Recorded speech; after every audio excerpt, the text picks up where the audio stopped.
जोजो टीवी। नीता के आंगन में बहुत प्यारा एक अंगूर का बेल था। बहुत प्यारा पेड़ था वो। और उसी आंगन में नीता की बकरी भी बंधी रहती थी। बकरी दिन रात वहीं उस आंगन में रहती थी। एक दिन नीता स्कूल चली जाती है और पीछे से बकरी को खूंटे से बांधना भूल जाती है। नीता की बकरी धीरे धीरे अंगूर की बेल के पास जाती है और वहाँ से छोटे छोटे खट्टे अंगूर खाने लगती है। कितना मजेदार अंगूर है। आज तो नीता मुझे बांधकर भी नहीं गई। अगर ऐसा रोज हो जाए तो मैं रोज अंगूर खाऊंगी। लेकिन इसके लिए मुझे शैतानियाँ कम करनी होंगी। बहुत अच्छे से रहूंगी ताकि नीता कल भी मुझे ना बांधे। बकरी बहुत तरीके से रहती है, कोई गंदगी नहीं करती। नीता की माँ उससे कहती है, अरे नीता, देख तो हमारी चम्मो ने तो जरा भी गंदगी नहीं फैलाई है। अब ये बड़ी हो गई है, इसे खूंटे से बांधना बंद कर दे। ठीक है माँ। नीता ने अब अपनी बकरी को खूंटे से बांधना बंद कर दिया।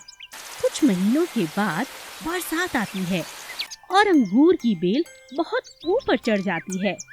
अब बकरी का मुंह अंगूरों तक नहीं पहुंच पाता। हाँ, क्या करूं? इतनी दूर अंगूर लगे हैं। आज तो अंगूर खाने के लिए बेल पर चढ़ना होगा, मगर कैसे? बेल एक दीवार के सहारे चढ़ी हुई थी। नीता की बकरी भी दीवार पर चढ़ने लगती है, लेकिन धड़ाम से नीचे गिर जाती है और उसके पैर में मोच आ जाती है। बकरी जोर जोर से रोने लगती है। नीता और उसकी माँ उसका खूब ख्याल रखते हैं। किसने कहा था दीवार पर चढ़ने को? अब तो तुम शैतानी करने लगी हो। कहो तो खूंटे से बांधना शुरू कर दूं? अरे ना बेटा ना, मत बांध बेचारी को। अब तो इसकी एक टांग टूट गई है। अगले दिन से बकरी निराश होकर बैठी रहती। एक दिन अचानक दोपहर के समय में बेल से आवाज आती है। क्या बात है बकरी, बहुत शांत बैठी हो? ये चोट कहाँ से लगवा ली? एक छोटा सा नन्हा सा तोता वहाँ आकर बकरी से बातें करने लगता है। बकरी उसे पूरी बात बताती है। तब तोता उससे कहता है, अरे अरे कोई बात नहीं, चोट ही तो लगी है, कुछ दिनों में तुम ठीक हो जाओगी। अभी तुम्हारे लिए खट्टे खट्टे मीठे मीठे अंगूर तोड़ कर लाता हूँ। आज से मेरी दोस्ती पक्की समझना। बकरी बहुत खुश हो जाती है। नन्हा तोता बड़ा सा गुच्छा अंगूरों का तोड़कर उसके लिए ले आता है। बकरी मजे से खाती है। तोता भी हर रोज वहाँ आने लगता है और दोनों मिलकर खाते हैं। इस तरह से उनकी दोस्ती हो जाती है। हमें मुसीबत के समय अपने दोस्तों का ख्याल रखना चाहिए। एक दिन जंगल में भयंकर आग लग जाती है। सभी जानवर अपनी जान बचाने के लिए इधर उधर भाग रहे थे। इस बीच एक बहुत ही प्यारी गाय और शेर ने ये अपनी जिम्मेदारी समझी कि वो सभी पक्षियों और जानवरों को सुरक्षित जंगल के किनारे तक ले आएं। एक एक करके गाय ने और शेर ने बहुत से जीवों की मदद की। बहुत सारे पशु पक्षी अब अपनी जान बचा चुके थे, मगर अंत में देखा कि गाय और शेर आग के कारण बहुत बुरी तरह जल चुके थे और उनके चेहरे बहुत बदसूरत हो चुके थे। मगर दोनों ने अपनी जान पर खेलकर इतने सारे जीवों की जान बचाई थी कि उन्हें अपने दर्द का जरा भी एहसास नहीं था। मगर इस बात को भूलकर सभी जानवर धीरे धीरे उन दोनों को देखकर ज़ॉम्बी ज़ॉम्बी राक्षस कहकर पुकारने लगे। यह बात गाय और शेर को बहुत बुरी लगने लगी। गाय बहुत उदास थी। दूसरी तरफ शेर का भी यही हाल था। सभी जानवर राजा शेर का भी मजाक उड़ा रहे थे। एक दिन ज़ॉम्बी गाय ने शेर से कहा, दोस्त शेर, मुझे अपने जंगल के निवासियों से ये उम्मीद न थी। मुझे और तुम्हें हर रोज राक्षस, ज़ॉम्बी, न जाने क्या क्या कहकर बुलाते हैं। ये भूल चुके हैं कि हमारी खूबसूरती इनकी जान के बदले हमने चुकाई है। आज जो हम इतने बदसूरत दिख रहे हैं, इसके पीछे हमारा असली रूप, हमने इनकी जान बचाकर खो दिया है। तुम ठीक कहती हो बहन, मगर इस जंगल के सभी प्राणी अब पत्थर दिल हो चुके हैं। किसी को हमारी परवाह नहीं। मैं तो कहता हूँ चलो जंगल छोड़कर यहाँ से दूर चलते हैं। इस जंगल में अब हमारे लिए कोई जगह नहीं। ज़ॉम्बी गाय और शेर दुखी मन के साथ जंगल छोड़कर जाने का फैसला कर लेते हैं, मगर उन्हें जाते हुए एक सांप देख लेता है और सांप का मन दुखी हो जाता है। सांप ने दोनों की बातें सुन ली थी और यही बात जाकर वो सभी जंगल के जानवरों को इकट्ठा करके बताता है और कहता है, सुनो दोस्तों, आज जो मैंने देखा और सुना मुझे बहुत अफसोस हुआ। शायद तुम भूल गए ये वही गाय और शेर है जिन्होंने हम सबकी जान बचाई थी जब पूरा जंगल आग की लपटों में था। हम सब मरने वाले थे, बस इन दोनों के कारण हम जीवित हैं और इसी कारण उनकी खाल, बाल, नैन, नक्श न जाने क्या क्या जल गया और साथ ही हम लोगों के अंदर की ईमानदारी, प्यार भी जल गया। तभी तो हम सब ने उन दोनों का तिरस्कार किया। हमें उनसे माफी मांगनी चाहिए दोस्तों। जल्दी करो, वो दोनों ये जंगल छोड़कर जा रहे हैं। सभी जानवरों को अपनी हरकतों पर बहुत दुख होता है। सभी जानवर मिलकर राजा शेर और गैया से माफी मांगते हैं और उनसे वादा करते हैं उन्हें ज़ॉम्बी कहकर कभी नहीं बुलाएंगे। गाय और शेर उन्हें माफ कर देते हैं और जंगल में वापस लौट आते हैं। सुनीता के आंगन में एक बहुत प्यारा आम पेड़ था जहाँ बहुत प्यारी सी चिड़िया रहा करती थी। चिड़िया बहुत जल्द अंडे देने वाली थी। एक दिन सुबह उठकर सुनीता ने देखा कि चिड़िया ने 3 अंडे दिए हैं। अरे माँ माँ देखो, हमारे पेड़ पर चिड़िया ने अंडे दिए हैं। अरे वाह, सच क्या? सुनीता की माँ और सुनीता अंडों को देखकर बहुत खुश होती हैं। अरे वाह, कितनी प्यारी माँ है ये छोटी सी चिड़िया। अरे सुनीता बेटा, तू देर हो जाएगी, स्कूल चली जा। है शाम को आकर चिड़िया से बातें करना, ठीक है? माँ तुम इसका ख्याल रखना, इसे दाना और पानी जरूर देना। हाँ हाँ दे दूंगी। चल चल स्कूल चली जा बिटिया, देर हो रही है। सुनीता स्कूल चली जाती है। जब वो लौट कर घर आती है तो जोर से चिल्लाती है, माँ माँ माँ। अरे अरे क्यों शोर मचा रही है सुनीता, बात क्या है बिटिया?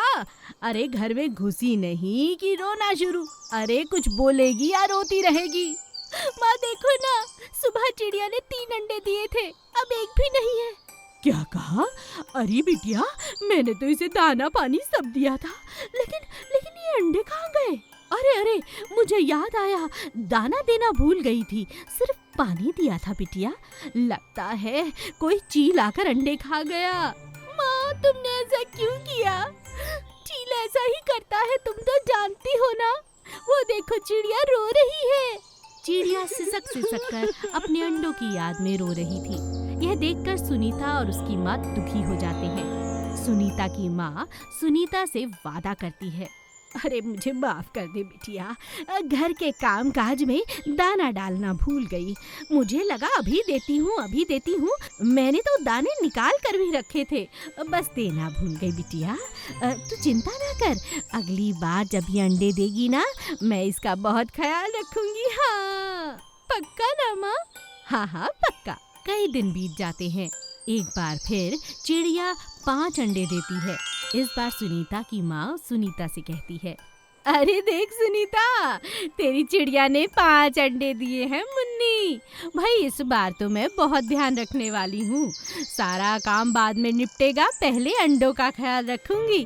चल तू स्कूल चली जा। हाँ? सुनीता स्कूल चली जाती है। उसकी माँ का ध्यान घर के काम में लगता ही नहीं। सुनीता की माँ सुनीता के रंगों की डब्बी देखती है और उसके दिमाग में एक विचार आता है। वो सभी रंगों को अलग अलग रंग से रंग देती है और अपने घर के अंदर रख देती है। अब चिड़िया रोज खिड़की के पास आती है और अंडों पर बैठ जाती है। शाम को जब सुनीता घर आई और अंडों को अपने घर के भीतर रंगीन हालत में पाया तो उसने अपनी माँ से पूछा, माँ ये क्या, तुमने घर के अंदर ही अंडे रख दिए, और ये रंगीन कैसे हुए माँ?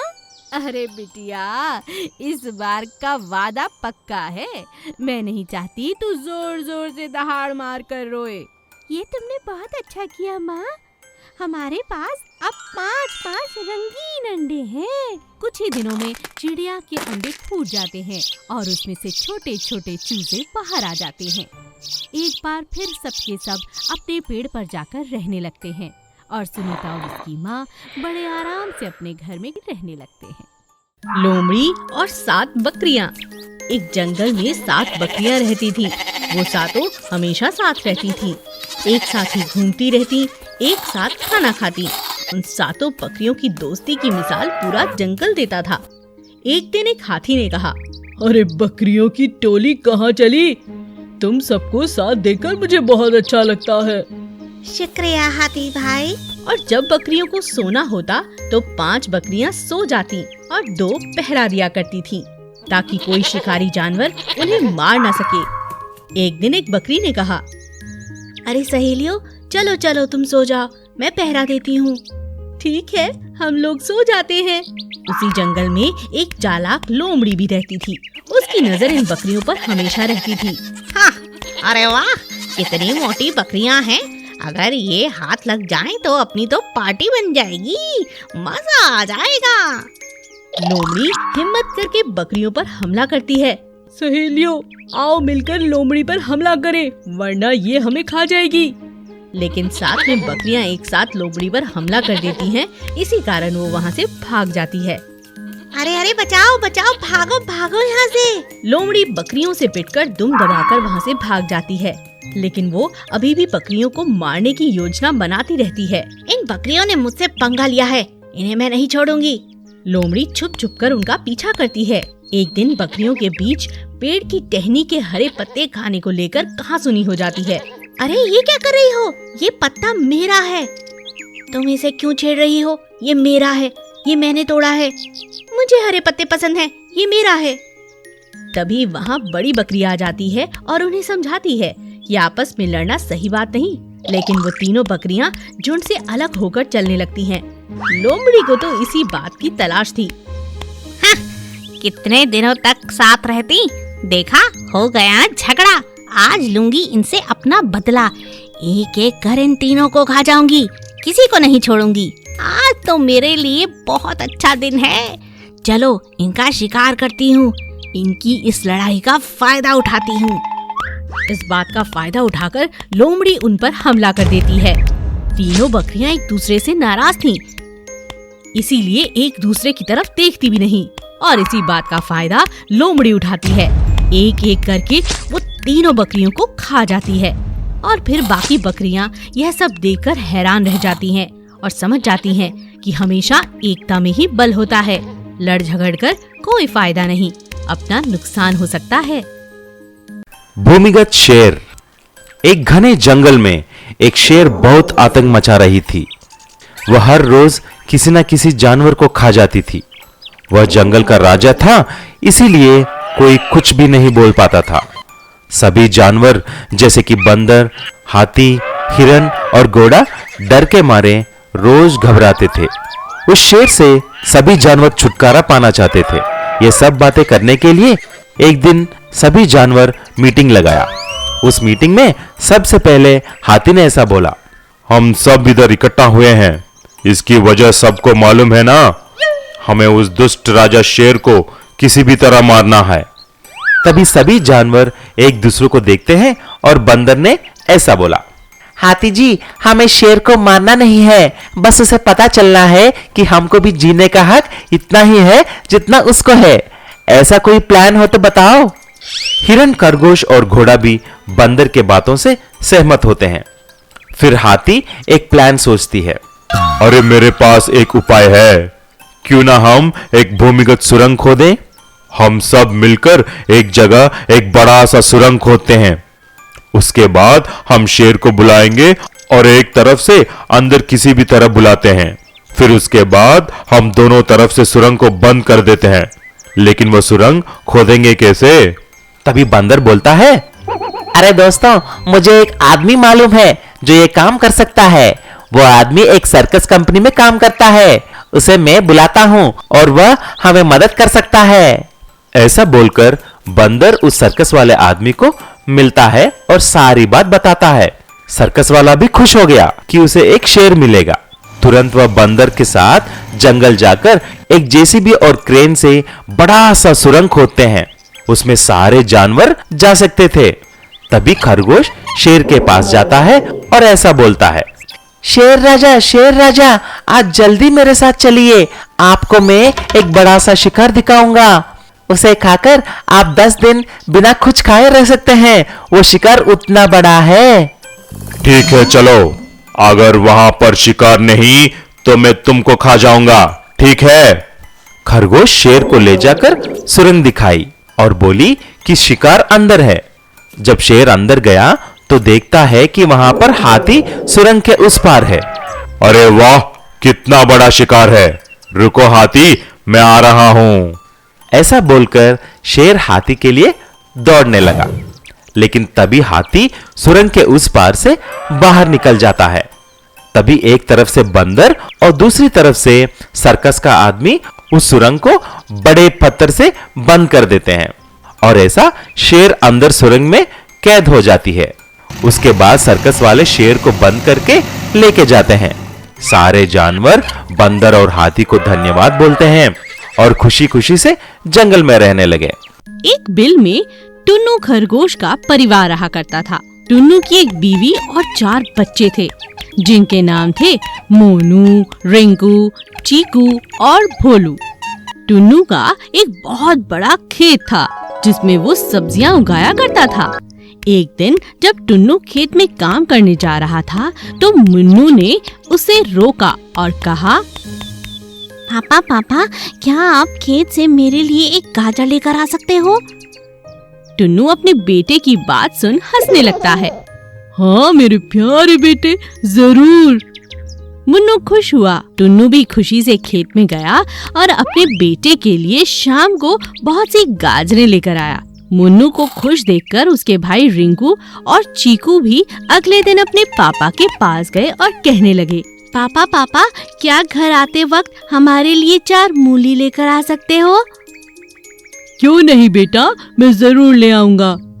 टुन्नू खेत में गया और खेत से आते वक्त बहुत सारी मूलियां लेकर आया।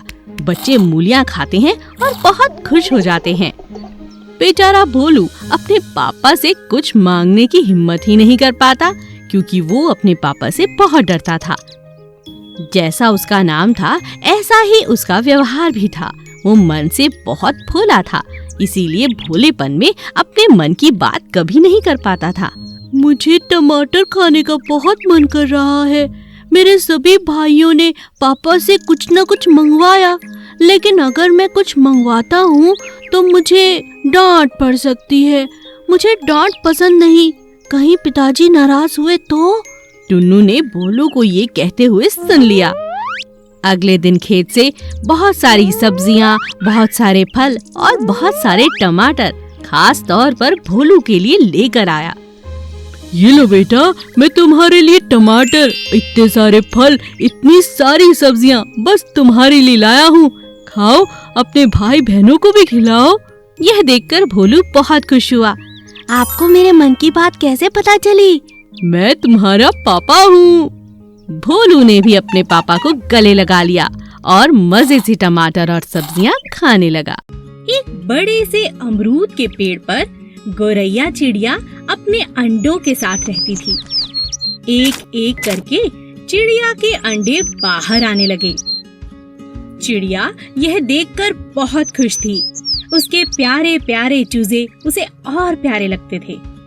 चिड़िया रोज सुबह उनके लिए खाना लेने जाती और शाम को बड़े प्यार से वह खाना उन्हें खिलाती।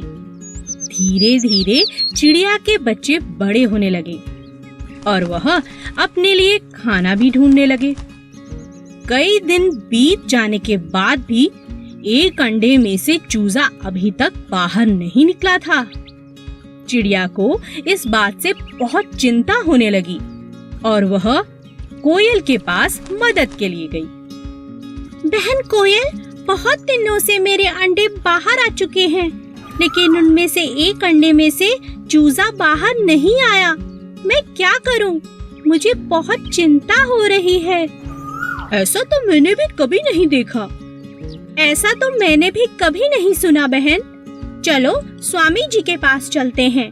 उनके पास इसका कोई ना कोई हल जरूर होगा। चलो चलते हैं। हाँ हाँ चलो। चिड़िया और कोयल स्वामी जी के पास मिलने पहुँचे। नमस्ते स्वामी जी, आप कैसे हैं? क्या बात है, कैसे आना हुआ? मैं तुम्हारी क्या मदद कर सकता हूँ? चिड़िया सारी बात स्वामी जी को बताती है। अच्छा, तो ये बात है। चलो मैं चल कर देखता हूँ। चिड़िया, कोयल और स्वामी जी घोंसले के पास पहुँचते हैं। अरे ये क्या? ये कोई अंडा नहीं है। तुम्हें अपने अंडे को पहचानने में जरूर कोई भूल हुई है। मुझे लगता है यह एक खिलौना है। मैंने कई बार गांव के बच्चों को इससे खेलते हुए देखा है। मेरा भरोसा करो और इसे एक बार नीचे फेंक कर देखो। नहीं नहीं स्वामी जी, इस तरह तो मेरा अंडा फूट जाएगा। नहीं नहीं चिड़िया रानी, मेरा भरोसा रखो, ये एक खिलौना ही है। चिड़िया ने दिल पर पत्थर रखकर स्वामी जी की बात को मान लिया। स्वामी ने अंडे को लिया और जमीन पर जोर से फेंका। अंडा फूटा नहीं, बल्कि वह टप्पा खाने लगा जैसे कोई गेंद हो। सच में वो एक खिलौना, एक गेंद ही थी। यह देखकर सभी हंसने लगे। बरसातों के दिन थे। कबूतर के बच्चे होने वाले थे। कबूतर ने अपने पेड़ पर ध्यान दिया। उसे लगा कि उसका पेड़ इन बरसातों में टूट जाएगा। उसे घर बदल लेना चाहिए, इससे पहले कि उसके अंडे बाहर आ जाएं। कबूतर अपनी कबूतरी से कहता है, देखो, मैं सोच रहा हूँ हमें पेड़ बदल लेना चाहिए।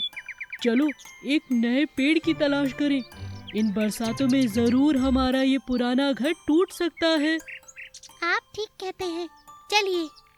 दोनों कबूतर और कबूतरी नए पेड़ की तलाश में निकल जाते हैं। उन्हें एक बहुत ही खूबसूरत सुनहरे रंग का पेड़ नजर आता है। कबूतरी कबूतर से कहती है, इस पेड़ को देखकर तो मैं आकर्षित हो गई हूँ। क्यों ना हम यहीं पर अपना घर बना लें? मगर मुझे तो ये कोई जादुई पेड़ मालूम होता है। इस तरह के सुनहरे पत्ते मैंने आज तक नहीं देखे। क्या कहा? जादुई पेड़? क्या सच में जादुई पेड़ भी होते हैं? हाँ हाँ होते हैं। अरे नहीं होते, चलो ना यहीं घर बना लेते हैं। कबूतरी के बहुत जिद करने पर दोनों वहीं पर घर बना लेते हैं। कुछ दिनों के बाद उनके अंडे हो जाते हैं, लेकिन अंडे जहाँ होते हैं वहीं चिपक जाते हैं, वहाँ से हिलने का नाम ही नहीं लेते। इस बात का शक अब कबूतरी को होने लगता है कि सच में वो पेड़ जादुई है। वो कबूतर से कहती है, कितने हफ्ते हो गए हमारे अंडों को निकले, मगर हमारे अंडे जरा से हिलते भी नहीं।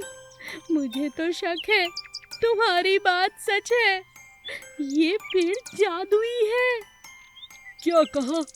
अब दोनों बहुत हैरान और परेशान हो जाते हैं। रोने की आवश्यकता नहीं है। क्या क्या कौन बोला? हाँ, मैं जादुई हूँ और मैं ऐसे ही जादुई नहीं हुआ। जादुई तो देखने से लगता हूँ, असल में मैं श्रापित हूँ। आज तुम दोनों के यहाँ होने से मुझे श्राप से मुक्ति मिली है।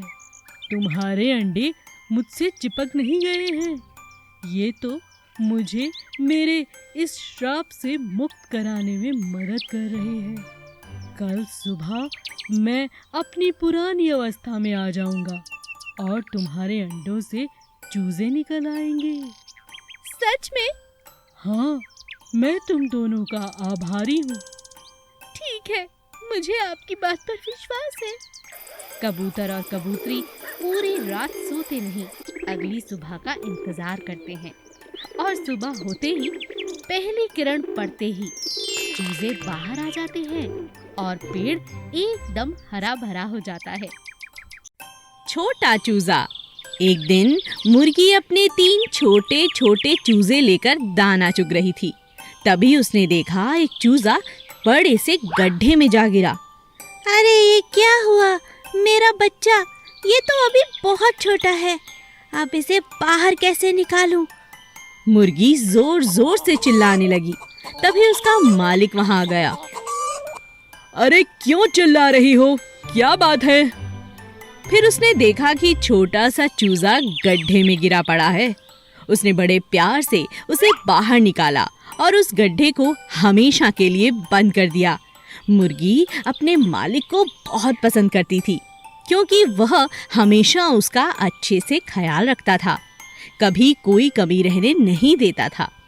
एक दिन मुर्गी के मालिक ने मुर्गी से कहा, मुझे पैसों की बहुत जरूरत है, क्या मैं तुम्हारे चूजे बेच सकता हूँ?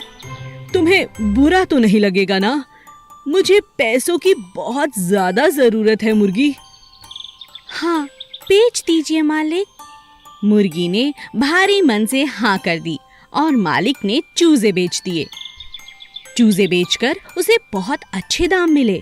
अरे वाह, चूजे बेचकर इतना अच्छा पैसा मिला, अगली बार भी ऐसा ही करूंगा। अगली बार जब मुर्गी को बच्चे हुए तब फिर से मालिक ने कहा, मुझे पैसों की बहुत जरूरत है, क्या मैं तुम्हारे चूजे बेच दूं? मुर्गी समझ चुकी थी कि अब मालिक लालची होता जा रहा है। उसने मालिक से कहा, आप इतनी जल्दी क्यों कर रहे हैं? कुछ दिन में मेरे बच्चे बड़े हो जाएंगे और फिर उनके भी बच्चे होंगे। इस तरह आपका खुद का अंडों का व्यापार हो सकता है। आप जल्दबाजी में थोड़े लालच में पड़कर गलती कर रहे हो मालिक। अब मालिक को उसकी यह बात अच्छे से समझ आ चुकी थी। मुझे माफ कर दो, तुम ठीक कहती हो, कुछ पैसों के लिए मैं कितना स्वार्थी हो गया था। आज के बाद तुम्हें नहीं बेचूंगा।